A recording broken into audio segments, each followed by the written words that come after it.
So Kamala Harris, she wants to tell us that she's from Oakland. She was born in Oakland. She was raised in Montreal. She was raised in Canada. She wasn't even raised in America. And she wants us to believe she had this very humble middle-class background. Both of her parents were PhDs.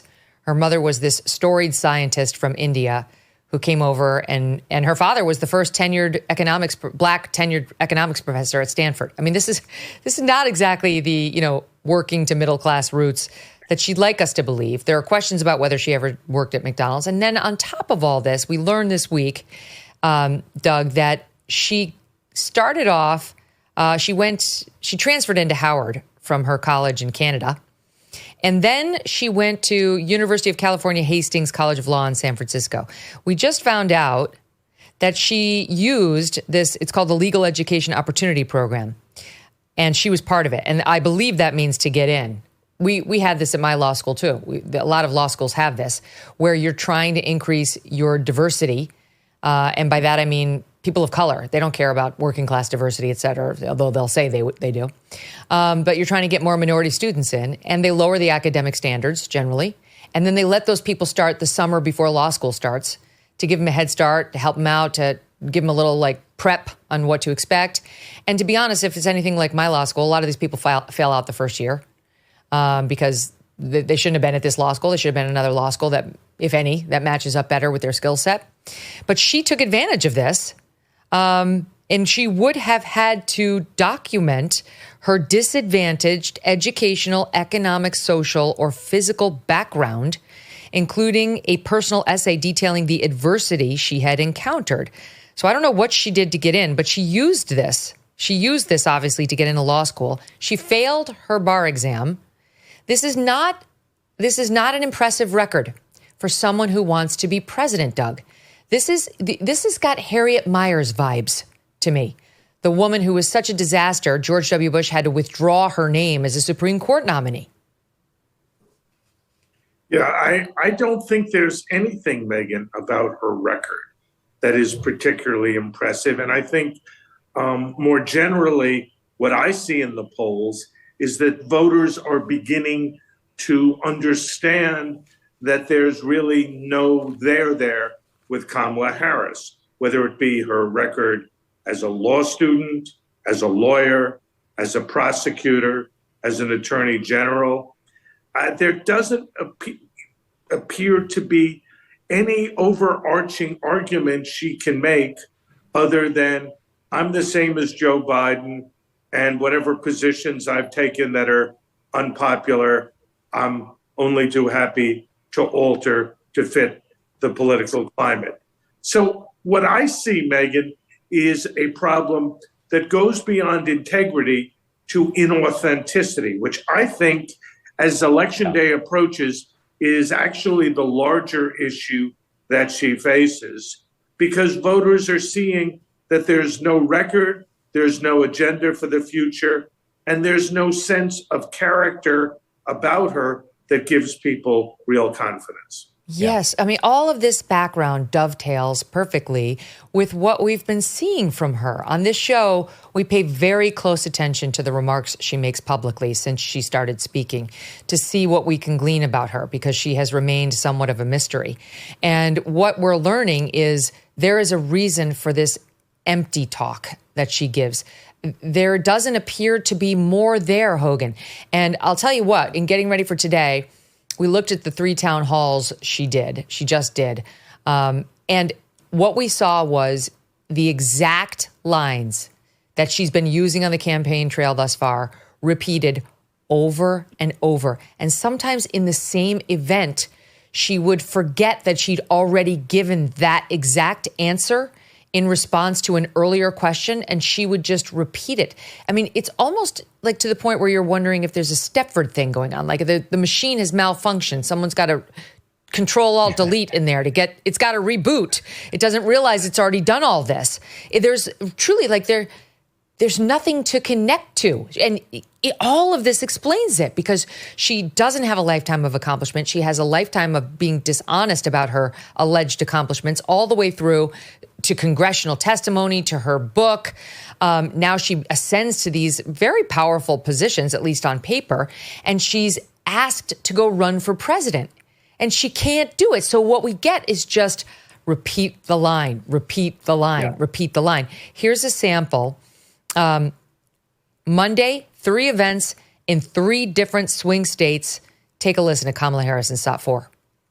So I've now, as vice president, met over 150 world leaders, presidents, prime ministers, chancellors, and kings. Many of them multiple times. We've heard this. To the point we're on a first name basis. 1,000 times. I met over 150 world leaders, presidents, prime ministers, chancellors, and kings. Met over 150 world leaders. It's a different event. Presidents, prime ministers, chancellors, and kings. We have traditionally been able to walk in those rooms, chin up, shoulders back. Chin up, shoulders back. Heard it 1,000 times. We walk in, chin up, shoulders back. I have said many times publicly, and I'll say it again, in many, many ways, Donald Trump is an unserious man. I do believe Donald Trump to be an unserious man.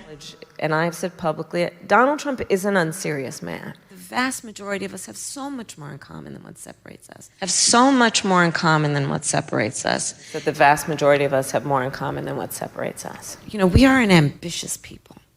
We are aspirational. We have dreams. Oh, God. We are Make it stop. an ambitious people. We have aspirations. We have dreams. Oh, my God. Hogan. It's brutal. The reason it sounds empty is because it is empty, because she is empty. She offers nothing. Now, do politicians give a lot of the same speeches all of the time? Absolutely. But something Doug hit on, the word I think is so important, is inauthentic. This isn't even a speech, Hogan. This is a Q&A. Sorry, keep going. Yes, but these things are rehearsed on their side. Listen, there was that story that came out. She had that like dinner party planned. And so she made her staff sit down with her at a table and even pour wine so she could practice having a dinner party coming up. She could have stood at that McDonald's drive-through counter for a year practicing that and not been able to pull off what Donald Trump did.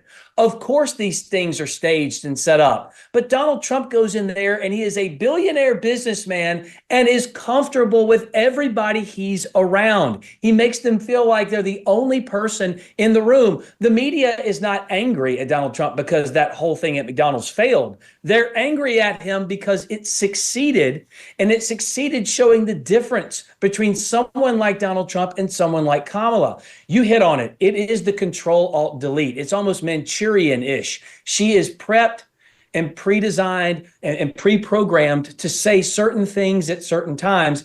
And even though she is given the questions in advance, even though she is given the answers in advance, they're scripted, ready to go, they still don't say anything that would do a single thing to fix the problems she herself created as vice president of the United States. And she looks around like all of these things in her campaign and all of these things in the country are happening to her, but they're happening because of her and her policies and her laziness. Every time I see this. Okay. All right. So I want to give you an example of some of what we're seeing here. So Doug, you saw that first montage we did. We're being very fair. We're not taking it out of context. We watch the whole things. We watch all 3 of the town halls. We've been watching everything she does. This audience is far more familiar with Kamala Harris's speech than they want to be. This is her answering 2 different questions in Pennsylvania and Michigan. Take a listen to SOT 5. How do you propose to help bridge this gap, making both child and elder care more affordable for hardworking families? You are a part of what we call the sandwich generation. I actually bring a personal experience to it as well. I took care of my mother when she was sick. And that work is the work of trying to cook something that they feel like eating. What would you say to people like myself who are part of these traditionally conservative communities who want to move forward but are feeling the pressures of the political divide? I actually, personal story, I took care of my mother when she was sick. It's about trying to cook something they feel like eating. Oh my God. That second question had nothing to do with the sandwich generation or taking care of your mother.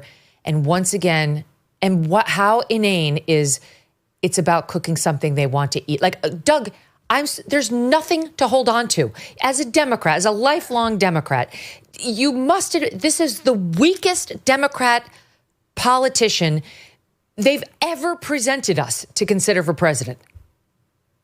Well, it's why they want and wanted as short a campaign as possible, because the less time people have and had to get to know her, the better she did.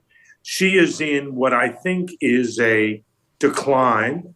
It's not precipitous, Megyn, but as people see that there, as I said before, there's no substance, increasingly they're either moving to undecided, some numbers are moving to Trump, and I would say to you and to Hogan, if Trump were able to focus more on the bread and butter issues that people care about and talk about the specifics of his agenda going forward, those voters who are now getting somewhat dismayed with Kamala Harris will have a reason to vote for Trump.